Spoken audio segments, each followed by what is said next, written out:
And Michael Jackson was like, and I'm sitting there and we flying and I'm just sitting, I'm like, yo, I'm on a plane with Mike and I'm bugging out. You know what I'm saying? It's like, I'm really like tripping and I'm looking at him. He's like, and I was like, so what do you, he was like, let me tell you something out loud. He said, no matter what you do, never limit yourself. Never, ever limit yourself. And you know what? I never forgot that. What's going on, guys? Speedy Mormon here from Complex, and today we are in the presence of hip-hop royalty, but not only that, we're also in the presence of Queens royalty because LL Cool J is in the building. LL, what's going on, man? How are you? I'm good, man. I'm good. You know, I a lot of times I watch you, you know, some of the commentary you do and some of the things, your stories and stuff. I actually enjoy it, man. You do a good job. You know, don't tell me that. Don't tell me that. Yeah, it's true. It's true. And I think the words you choose a lot of times, and I like you've made some really interesting points. I think the way you've kind of broken some things down. So kudos to you. You know what I'm saying? Thank All you. good. From All one good, Queens legend to me, that means a lot to hear, bro. For real. No doubt. How have you been holding up this quarantine, man? Where are you from? Where are you calling from right now? And how are things going? Yeah, well, I'm out in Cali. I'm at my house, you know what I'm saying, out here. And, you know, I'm in my basement right now. But just, you know, I just been kind of being peaceful, you know, not moving in fear, you know what I'm saying, taking precaution, but not moving in fear. Like, in other words, like I'm not running around trying to get into things, but I'm not over here cowering either. I'm just kind of dealing with the situation, making sure that I wash my hands, making sure that I spray everything I touch, you know, limiting, you know, really a lot of people nobody can come over. I got it like locked down. Packages, when they come, spray them, let them sit outside. You know what I'm saying? Just doing everything I can. Because, you know, ultimately what we want to do is we want to come out of this thing better than we went in it. You know what I'm saying? That's the goal. You were so successful in a time where hip hop was significantly more niche than it is today. Right now, it's obviously the mainstream music. Do you ever imagine how different your career would have gone, being that you were so successful back then? If you were an artist in today's time, maybe how much richer you would be, or how many more hits you would have, or how do you think things would have been different? You know, it's fun. That's an interesting question. I have given that some thought. I mean, you know, sure, you make me 22, I probably have 100 million Instagram followers right now. Like, I think that's a legitimate statement. You know what I'm saying? You know, but, you know, that's part of it. That's part of the process, right? You can't choose when you're born. You can only take it to levels. But what I've done is, what the beauty of what I've done is that I've been able to take a situation where most artists a lot of artists may be in that kind of wish mode, or wishing they did this or wishing they did that. And I've actually been able to act on my dreams, right? So I did the things I needed to do. I own my catalog. You know what I'm saying? I have my own channel that I curate. You know what I'm saying? I have, you know, TV shows that I own significant pieces of. But there's more to it than money. You know what I'm saying? It's not only about like who's able to capture value, because capturing value doesn't mean you're necessarily a talented artist. It may mean you're a talented businessman. Right. That's a different thing. And that's a skill I respect. But you can't tell me that, because you made a lot of money or more money, you're a better artist. That's ridiculous. You know, the greatest artists in the world, some of them never made money while they were alive, period. So you can't really base it on that. So I don't really look at money per se. I look at how are we impacting the culture. You know what I'm saying? And I feel like, you know, what I've been able to do, you know, I mean, if you remove me from the equation of hip hop culture, I don't even know if it would be, it would be very different. Yeah, it's not even an I don't know. I mean, that's factual. I mean, hip hop devoid of LL is devoid of countless, I can't even begin it, you know, from jewelry to hats to cadences to flows. So I think that you don't even have to say that, man. Everybody knows that much. Yeah, but you know, listen, man, I respect what's going on today. And you know, part of what's going on today is classic and timeless hip hop, but I respect new artists. I'm not one of them dudes that's like in OG mode hating new artists. Like I'm happy. I want to see young, you know, brothers and sisters and young artists do well and succeed. Because guess what? When we started Def Jam, I was 16 years old. You know what I'm saying? So, how could I be a hypocrite now when I started at 16 and tell another kid that's 16, 17 now that they don't deserve their space? You know, my only thing is, you know, LL's gonna have his place and gonna have his room, and he gonna do what he gotta do and what he wants to do creatively.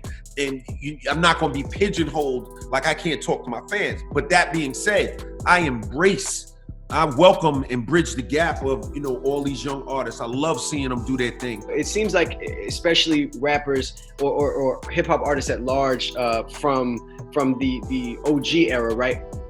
Oftentimes come to a crossroad where it's either they very much embrace the newer artists or they shun them, right? And they're like not a fan of them at all. You've obviously gone this way where you're able to embrace. What do you think it is about some of the OG artists that maybe brings them the other way, that they aren't able to accept some of the younger artists? Well, you know, it's tough, man.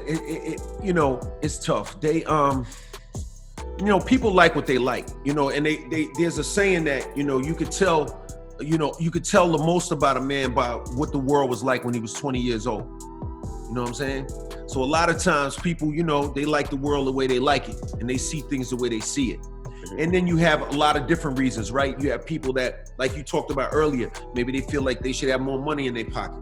Maybe they feel like, you know, maybe they genuinely just don't like it. Like, that's a legitimate thing too. Like, it's not like just because you knew you just great automatically. Like, you know what I'm saying? You know, when you do, you know, new is whatever it is relative to great. It's, you know, great and new are not necessarily synonymous, right? So, you know, I just think that a lot of times, though, it's just a generational thing, and you got to be open-minded. I think having a flexible, fluid, open mind and being willing to hear things for what they are is important. Like, you know, they say that, you know, a true sign of intelligence is being able to entertain two ideas at the same time. You know what I'm saying? So if I can entertain the idea of newness and freshness and new artists, and at the same time maintain and entertain the idea of timeless and classic hip hop, you know what I'm saying? Why not?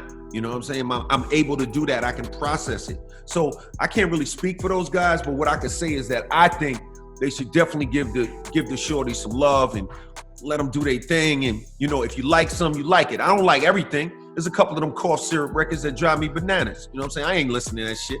But some of the new it, but some of it is crazy. Like I said about Isaiah, you know, a lot of it is crazy. I listened to Griselda. I was watching some of their videos the other day. You know what I'm saying? Like, I'm feeling it. So it depends. You know what I mean? Syrup records, I like that. LL, let's take it back a bit. You kind of spoke to it, but you know, the Def Jam and LL connection happened many moons ago. At that time, though, that's when you were kind of coming into your own, and the name LL Cool J was coined. Right. Ladies love Cool J. At that time, were ladies loving Cool J, or was that like an aspirational thing? It was completely aspirational. It was absolutely aspirational. You know, that was the whole point. You know what I'm saying? The whole point was like, yo, my thing was like, you know, last time I checked, you know, going to high school or whatever, like I was trying to get some girls. You know, I thought that was the thing to do. I thought that was a good move. You know, people may feel different. I thought it was a good move. So it was definitely aspirational. You know, it wasn't like I was walking around and they was jumping out of windows on me, but you know, that's what it's like, right? That's life. Like, you gotta, you know, that's what you want. You gotta go get it. So I was like, yo, ladies love Cool J, man. Sometimes you gotta speak it into existence, you know? You gotta speak it into existence, baby, and go get it. And that's what it was about for me, for sure. When I think back again to earlier LL Cool J, I think back to records like I Need Love. One of the, you know, and many people can look to you as a guy who was one of the first hip hop artists to kind of rap over love beats, and now that's become a whole genre in itself. Can you kind of just speak to that, the transition period of, you know, from when you've done it to now? Yeah, well, when I did it, you know, the first conversation I ever had with Rick Rubin was, I Need Love. You can't do that. That's soft, this and that. I was like, nah, I'm telling you, it's good. You're like, put it out first then. You know, so that was the first. At first, it was like a lot of friction because you got to remember, hip hop still is to a certain extent, but back then was really conservative. Mm-hmm. And if the energy wasn't testosterone, like I'm punching you in your face, kicking the door down, you know, you don't get a lot of credit. You know what I mean? It wasn't so, because in hip hop, and I'm gonna answer your question, but the one thing you have to think about in hip hop, you only get brownie points for creativity within certain parameters. In other words, yeah, you can be creative in the street 10 crack commandments. Yeah, you could be creative with the video, you know, Griselda, whatever. Yeah, you could be creative, but within these parameters. But when you try to go outside of that box, if it's anything that's like not considered like 1000% street, you know what I'm saying? It's like no credit, like you wilding. But for me, I always looked at myself as an artist, right? Like I also liked Michael Jackson and Prince and Rick James and Marvin Gaye and all these artists. So I just wanted to be able to do music in general of all kinds. Didn't mean I couldn't do Il Bomb or To the Break of Dawn or I Shot You or the street records, but I wanted to creatively be able to do all kinds of stuff. So when we did I Need Love at that time, it was a huge hit. But at the same time, it got a lot of backlash. Like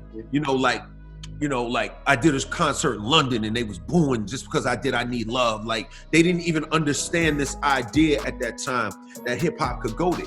But you know, that's part of being a pioneer, right? Like you catch arrows, the first one through the door, you know, it's like the SWAT team when they run in the door, the first dude through the door catch a lot of slugs if they shoot back. That's what I was gonna ask you. Do you feel as if you kind of had to carry the cross so that the guys of today can do the same? I did, but you know what? Happily and joyfully, you know what I'm saying? And with no regret, you know what I'm saying? Because, you know, I made a lot of creative decisions that got me a lot of flack over the years because I didn't stay in one lane. But that may also be the reason why we're having this conversation today. So it's kind of like, I don't know, was I right? Was I wrong? I mean, history will let us know. But what I do know is that, you know, in a male-dominated game, you know, those couple of love songs got more attention from dudes. Because you got to remember, look, if you don't have 9 guns on you and running around like a maniac, it's gonna be very difficult to be the guy that has all the girls and all the guys love you. That's very difficult. That's a very fine line to, you know, like I love Tupac, man, he rest in power, but he damn near had to destroy himself in order to get that kind of thing. Like, look what he had to go through as an individual in his life in order to maintain that respect with guys because the girls liked him. So, you know, I'm not casting any disparaging, you know, like I'm not trying to disrespect him in any way. I respect him as an artist. I think he's phenomenal. You know what I'm saying? Like, I just want to be clear about that. I'm just saying that he had to go through so much. So it's like, you just got to be you, man. You just got to be your authentic self. You know what I'm saying? Like, you know, and when I made Mama Said Knock You Out, that was real. You know what I'm saying? When I made, you know, Rock the Bells, it's real.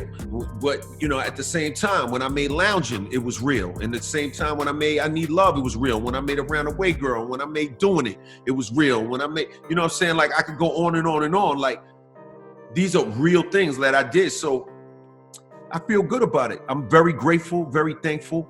And I'm glad that it created a genre. You know what I'm saying? I'm glad that now, years later, a Fabulous can go out and do his thing and still be very well respected as a lyricist. And a Jada Kiss can do his love song and still be well respected as a lyricist. Or even like a Ja Rule, another Queens guy who could have Murder Inc., but still, you know, have absolutely 100%. Even 50 for that matter can do the Love Candy Shot. You know, that ain't the hardest record in the world. You know what I'm saying? But he did it, but he still got, you know, his in the club and his wanksters and his joints that'll knock your head off. You know what I'm saying? So it's good. I'm glad I was able to help it. You know, and I a lot of times I look at it like, look, Dre and them and Cube and Ren and them and Ice-T, of course, they pioneered that gangster genre, right, of gangster rap, or at least that iteration of it, right? Because, you know, there was reality rap like The Message, but the tone that they set, you know, that fury in the community, and then Ice-T with the player stuff, they did that, and then I put that love and that female, that vibe in there that you know gives, you know, dudes like, you know, these guys a lane, gives, you know, people compare me to Drake all the time, you know, but we're very different artists because I have a lot of street, like hard records, and I'm very diverse. But in that aspect of my career, like it paved the way for guys like that, which I'm happy for, Like, I like a lot of his music too. So, you know, it's all good. For sure. You kind of spoke to it briefly, but, you know, a lot of the decisions that you've made in your career kind of led to other things, right? And especially during that era, coming out with these love records, didn't blow over so smoothly, right? And it sparked some beefs and with the whole cannabis situation and stuff like that. Can you kind of just speak to, not specifically a beef in specific, but just kind of the difference between, you know, rap beefs that you see today versus rap beefs maybe back in your time? Well, you know, the difference is that those rap beefs were based on really primarily skill and talent, in the sense that, can you respond lyrically? Can you know, one-upsmanship? Can you really make this happen? Can you put your opponent back on their heels and, you know, finish them off? Today, you know, you can, you know, take $1 million, if you got that much money, take $1 million out the bank and put it on the hood of your Ferrari and laugh and smack a girl on the ass, and now you know, and kind of avoid the idea. In other words, now it's way more about showmanship and not so much about the actual combat. You know what I'm saying? It's almost like, if it was basketball, I'd liken it to they dribble, they do everything, and they dribble and they do all that, but the points are scored behind a black tarp and you don't see them. You know what I mean? And then they come out, and whoever you think is, so it's a lot more, it's really based in image and following, and, you know, a lot. And it was, to a certain extent, that was true then too, but I think it's even more, it's like, it's been, you know, what's the word? Not exasperated, but like, you know, it's been taken to another level, I think, because of the internet and the reach that everybody has, you know what I'm saying? But, you know, a battle's a battle, but now people are battling with memes, right? Like, you know, like rap battles happen, dudes put memes up, like. Do you miss, obviously no one likes a rap beef when it's serious, but do you kind of miss the sparring aspect of rap beefs when guys would just, you know, trade records with each other? I love it. Yeah, man, I love it, man. I love it. You know, I love it. You know, I'm not above answering right now if somebody say something I don't like. I would consider it. You know what I'm saying? So LL Cool J, what you're saying is you're not too far removed from hip hop to hop back in the rap beef. Nah, I'm not at all. Not at all. I'm not. I don't want to like be in a situation where we mud wrestling in the middle of, you know, on the red carpet and all that. We mud wrestling on the block. I ain't mud wrestling, but yeah, I ain't. You know, I'm not above that. Like, I love hip hop, man. This is the culture. It's a combat sport. You know, you can never get away from that. You know, you can't get away from what it is. You know what I'm saying? Like, that's the essence of the culture. You know what I'm saying? I love it, man. Like, you know, why not?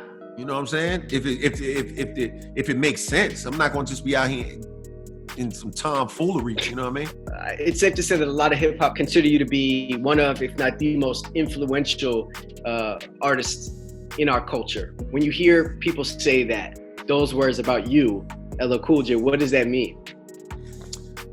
You know what it means? That actually, honestly, it means they love me as much as I love them, or they respect me as much as I respect them. Because I got to tell you, man, like, I really sincerely and deeply have respect for our culture. I've learned that, you know, over the years, that it's not only about me. It's about all of the fans, all of the artists. That's why I started Rock the Bells. I didn't start Rock the Bells. I did not start Rock the Bells because, I want to be on the cover of Forbes and, whatever magazine, and I want to, have X and Y. I started Rock the Bells because I wanted to see guys like Big Daddy Kane and Rakim and Kool G Rap.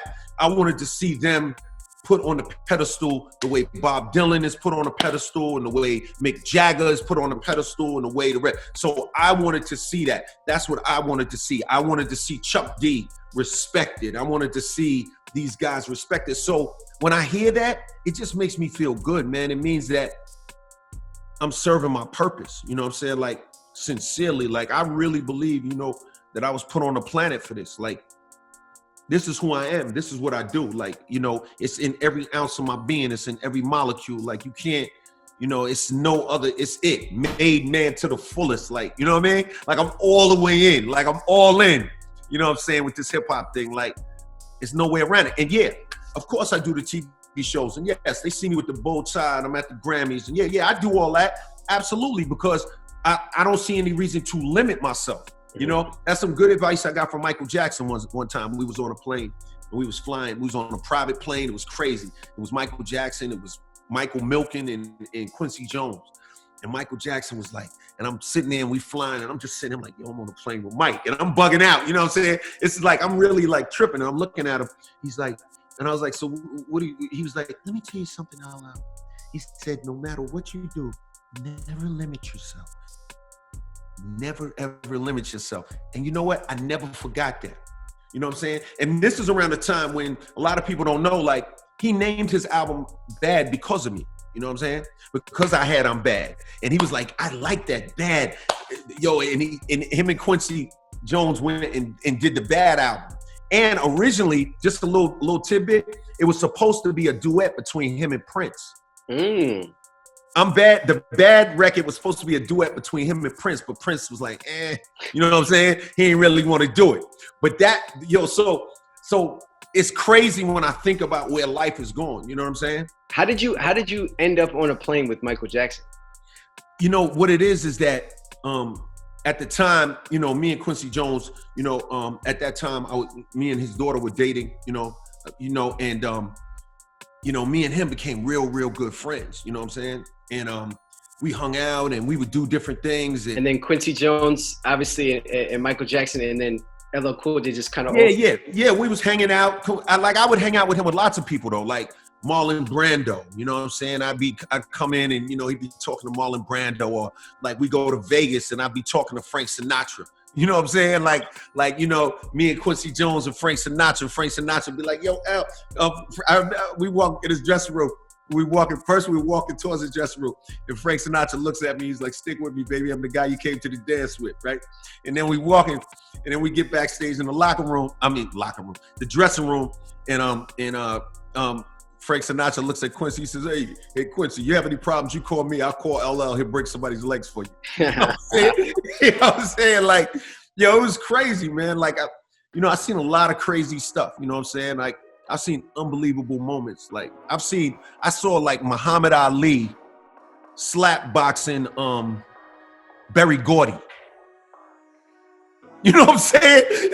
Like, while Diana Ross was looking on going, oh, Barry, you're crazy, oh, Barry. And he's like, yo, Muhammad Ali and Berry Gordy, yo, it's crazy. Who won that slapboxing battle? Well, they didn't really go that hard. We know Ali would win, but Berry was a boxer, you know what I'm saying? So Berry was, you know, he was like with the hands. So it was funny to watch though. I was just standing there like, yo, I can't even believe what I'm watching right now. Like, you know, so the things I've seen in the rooms I've been in have been, you wouldn't even believe it, man. It's crazy. You kind of spoke about it, but when people see you, you know, with the bow tie, maybe hosting the Grammys, or when they see you on television, in film, and in shows like that, what kind of long-term impact do you think acting has had on your career, right? Because obviously a lot of positives. Do you think there have been any negatives?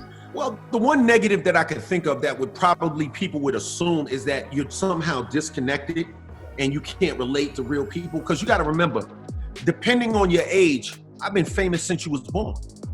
You know, you got people that, like you, for instance, like you probably don't even remember a world where LL Cool J wasn't famous. Like, you know, you see what I'm saying? So to a lot of people, they're like, yo, well, he's a star, you know, or a superstar. And he's been on TV forever. So they may not know that they can really touch me. You know what I'm saying? That I'm really touchable and that I'm really connected with you. But I am, you know what I'm saying? Like, I really honestly did not forget. Like, you know, I did not forget what it's like to stand on a corner at 3 a.m, waiting for the bus, standing behind the screen door of the dentist, you know, because the wind is whipping and I just want to try to stay warm until I can catch that bus. Like, these are things that I did not forget and I still feel connected. So I would hope, or at least I think for some, when they see me doing a TV show, or they see me hosting something, or they see me doing these things that are really mainstream in the world, that they would see, that it would just tell them that anything is possible. Because you got to understand that when you see LL Cool J, that I literally was on the block, banging on garbage cans, you know what I'm saying? Drinking 40s and pouring them out while dudes were splitting Dutches. And like, you got to understand that, like, they have to really understand that when I started, like at 17, I was, you know, running around uptown, and my man Chuck would take me, and we'd be with Alpo and Rich and then AZ and all of the street hustlers from that time. And these were my these were the people that I hung out with constantly, and the people that helped groom me. And, you know, you got to understand that, like, when you see the posters of me with the black Benz, like, that was Big Dave's Benz, you know what I'm saying? Like, from Uptown. And he was like, you know, like, they got to understand where I'm from to really understand my hustle, you know, and where I've gone. So, you know, you may think that you talking to a dude that just, you know, only is the Hollywood thing, but that's not quite the case. Like, you know, I'm really from the hood, like, for real. Like, I'm really from Farmers to Rock. Like, there's no question about that. You know what I'm saying? Like, no question. Before 50 did his first stuff, we met, you know, I think it was Black Just who introduced me to him. I think you could confirm that with 50. I think Black Just introduced me to 50 before he's making music, like, just when we was in the hood. You know what I'm saying? So it's like, yeah, I knew, you know, everybody. Like, that's, you know, everybody. Lastly, man, before I get you out of here, I just want to get you out of here on this. I think back to a song, 4321. Yeah. The last lines of the song, LL Cool J, greatest of all time. Yeah. Is LL Cool J still the greatest of all time? Yeah, I think that that's something that always has to be proven, right? I think that, you know, that's an interesting question in the sense that the answer is yes in my heart, but the answer is also that, you know, you gotta polish that crown and defend it and put it out there for people to see too, right? Like, you can't, like, you can retire undefeated, and that's one way of looking at it, but art is a little different. You need to get out there and dance a little bit, right? So I probably need to get out there and do some music and show people what I could do and see if I, you know, if I got some legs on me, see if I can still dunk, you know what I'm saying? See if I still got some handles on the mic. Well, these are things, you know. There have been rumors that, you know, there was a 2-album deal that was coming from LL Cool J. Yeah. I did a deal. I definitely did a deal with Def Jam to do a record. The question is, you know, what would it sound like? What's it gonna be? You know, can I do it? You know, it's like it's like learning to rap again. You know what I'm saying? It's like learning to rhyme again. It's like, you know, can I learn to rhyme again? Can I learn to spit again? Can I figure out how to really approach this thing in a way that's gonna be the shit, that's gonna really move the crowd? Like, can I do that? So these are questions that I'm gonna have to answer, right? I'm gonna have to figure it out, and we're gonna find out. We're gonna find out, like, you know, if I'm built for it or not. You know, that's the only way to do it. But it's like starting over. I'm not arrogant about it, that's for sure, because it's not easy. And it's actually a more daunting task now than ever with everything I have going on in my life. But we're gonna see. I'm gonna do my best, man. I'm gonna do my best, and you know, we'll see what happens. For sure. Real quick, just let us know what you got going on. I know there's a Beastie Boys situation going on. Just run us through everything that LL Cool J's got. Okay, so I'm doing a virtual town hall with the Beastie Boys on Rock the Bells on Sirius XM, talking about their careers. We went into whether they would make more music or not, if they ever would think about that. We went into whether or not who their top 5 artists are. We did a lot of things, so it was really a really interesting interview. You know, different special guests came through and said what up to them. It's crazy. So I'm doing that. Again, I'm also, you know, Channel 43, Rock the Bells is my channel. I do program all the music. I went through thousands of songs. I literally program it. At a certain point, rockthebells.com will be launching, and I'm gonna give people, you know, content, commerce, community. This thing is gonna be crazy. They're gonna wild out. Facts. LL, always staying busy. Thank you so much for taking the time, bro. Be safe out here, man. Thank you, man. And you too. And my best to your family. Love to grandma. Make she stay safe, and blessings to you, man, and your whole fam. All right. Love, bro. Appreciate that. Love, no doubt. One love, baby.